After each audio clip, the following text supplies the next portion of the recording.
प्रणाम, नमस्ते, नमस्कारम साथियों। पिछली वीडियो में हमने लाइफस्टाइल डिजीज़ के बारे में देखा था कि कैसे हम उसे हील कर सकते हैं अपने ही शरीर के द्वारा। हम जो उसे हीलिंग के लिए जो दवाएं खाते हैं वे अच्छा रिजल्ट नहीं दे रही हैं, तो उसके बाद हम उनका प्रयोग करके, जो मैंने पिछली वीडियो में बताया था, हम उसका रिज़ल्ट बहुत फास्ट कर सकते हैं। मैंने पिछली वीडियो में भी कहा था कि थोड़ा सा अजीब सा और अलग तो लगेगा कि इससे कैसे हो सकता है, पर हाँ, इससे होता है। यदि जब तक हम देखेंगे नहीं तब तक समझ नहीं आएगा। मेरा नाम ऋषभ है और मैं आपको विश्वास दिलाता हूँ कि आप इस वीडियो को अपने परिवार के साथ देख सकते हैं। इसी कड़ी में मेरा कहना है कि हम कुछ लाइफस्टाइल डिजीज़ को जो बहुत कॉमन है उनके बारे में थोड़ी सी चर्चा अवश्य कर लें, क्योंकि थोड़ी सी नॉलेज होगी उसके बारे में तो हम अच्छा चीज़ों को समझ पाएंगे और हम कैसे उन्हें उन चीज़ों से जोड़ेंगे जो मैंने पिछली वीडियो में बताया था। अगर नहीं देखा है तो प्लीज़ एक बार उन्हें देख लें। हम सभी बहुत सामान्य भाषा में इस बात को समझेंगे।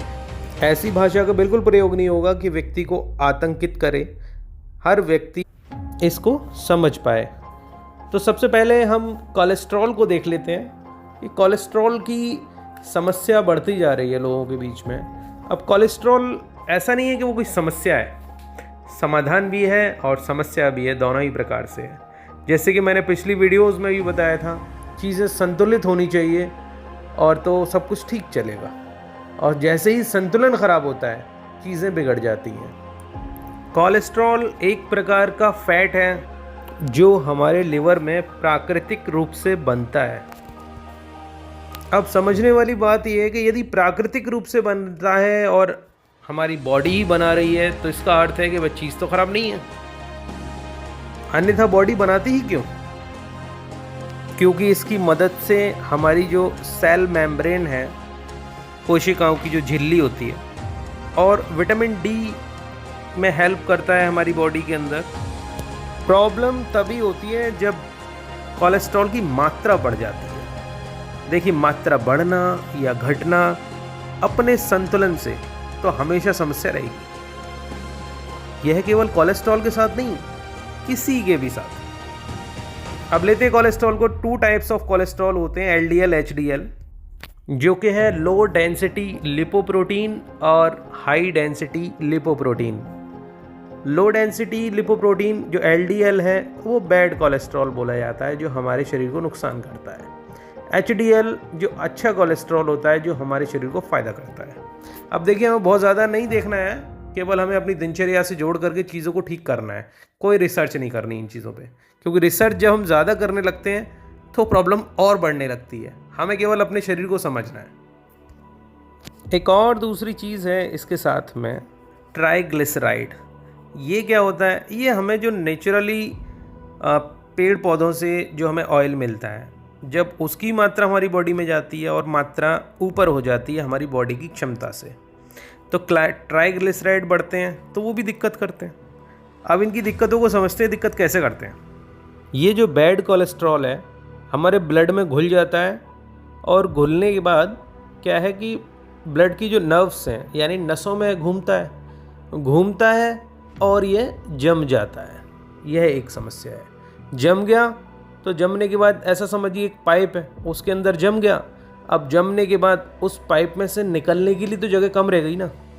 अब जो निकलने के लिए जगह कम रह गई है वह केवल रह गई है ब्लड को चलाने के लिए, यानी कि ब्लड सर्कुलेशन के लिए। तो फिर क्या होगा? ब्लड जब प्रेशर से आएगा, क्योंकि प्रेशर से चलता है ब्लड, आर्टरीज जो हमारी हैं, जो अंदर नर्व्स होती हैं मसल्स के अंदर, आर्टरीज में जाएगा ब्लड, तो फिर क्या होगा? ऐसे ही समझिए, एक नाली सी है, पाइप है, उसमें जब मैं प्रेशर से पानी को ले जाऊंगा और ले जाने के बाद उसमें जगह कम है, क्योंकि पहले से ही किसी ने घेर रखी है, तो क्या होगा? उसकी तनाव पड़ेगा नसों पर। जब नसों पर तनाव पड़ेगा तो क्या है ये? प्रेशर तो क्या क्रिएट कर रहा है? ब्लड का प्रेशर।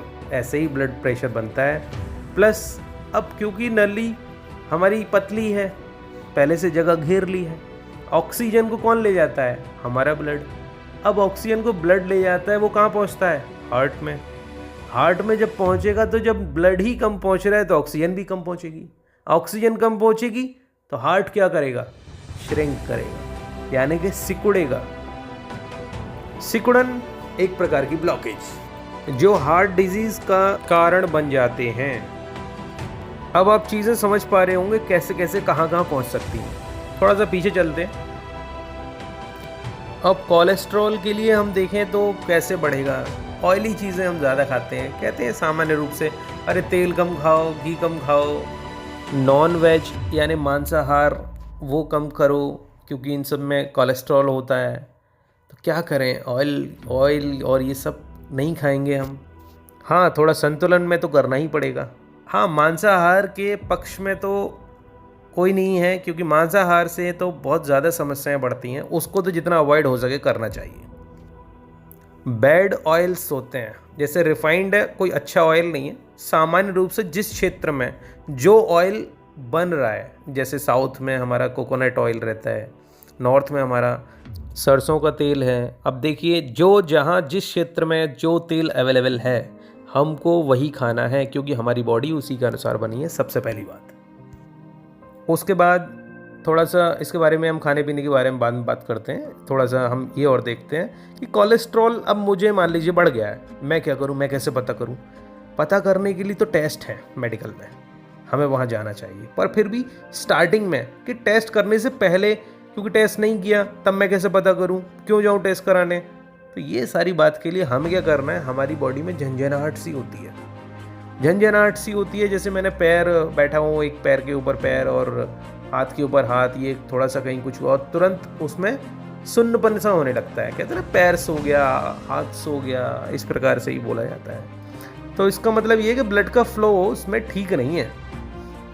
दूसरा, मैं चल रहा हूँ, जीने पे चढ़ रहा हूँ या कहीं चल रहा हूँ, तुरंत पता लगा ओह, या कुछ काम कर रहा हूँ, मैं तो थक गया, यानी कि कोलेस्ट्रॉल की समस्या आपके अंदर भी संभावना ज़्यादा है। दूसरा, दौड़ रहा हूँ, थोड़ा सा ही दौड़ा, हाँफने लगा, वो भी वही स्थितियाँ हैं। कारण क्योंकि उस समय हमारे हार्ट को जब हम कार्य कर रहे हैं या दौड़ रहे हैं, ऑक्सीजन की आवश्यकता अधिक है और हमारा ब्लड उस ऑक्सीजन को हार्ट तक नहीं पहुंचा पा रहा है। तो फिर आप समझते हैं इस प्रकार के सिम्टम्स दिखेंगे, लक्षण दिखेंगे। इसके अतिरिक्त और भी हो सकते हैं, परंतु हम केवल सामान्य चर्चा ही कर रहे हैं। अब थोड़ा आते हैं आगे हाइपरटेंशन यानी ब्लड प्रेशर वाली बात।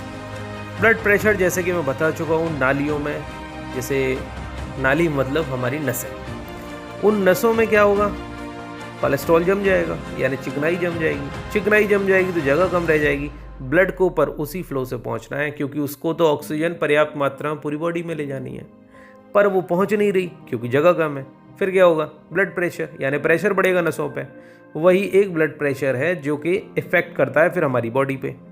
ब्लड प्रेशर कैसे कैसे इफ़ेक्ट कर सकता है, इससे इफ़ेक्ट में हमारे हार्ट में तो समस्या होगी जैसा कि मैं बता चुका हूँ, प्लस इसके साथ किडनी भी जल्दी समस्याग्रस्त हो जाती है। अब क्या है कि और भी चीज़ों पे इफेक्ट पड़ता है पर इन पे बहुत जल्दी पड़ता है। हम क्या करें अब उसके लिए, पता करने के लिए तो ये है कि व्यक्ति को गुस्सा आएगा, हाई ब्लड प्रेशर वाले व्यक्ति को चक्कर भी आते हैं, उसमें सिर में दर्द भी रहता है, और भी कई प्रकार की समस्या होती हैं। वह हम जानने की इतनी आवश्यकता नहीं है, उसके लिए तो डॉक्टर्स हैं। अब ये हाई ब्लड प्रेशर वालों को नमक तो नहीं खाना चाहिए, मतलब बहुत कम खाना चाहिए। और इसके अतिरिक्त और भी बहुत सारी बातें हैं। मैं चाह रहा हूँ कि वीडियो बड़ा हो रहा है, मैं अगली वीडियो में चीज़ों को जोड़ रहा हूँ। तब तक इस वीडियो को सुनने के लिए बहुत बहुत धन्यवाद आप सभी साथियों का। तो धन्यवाद आपका, नमस्कार।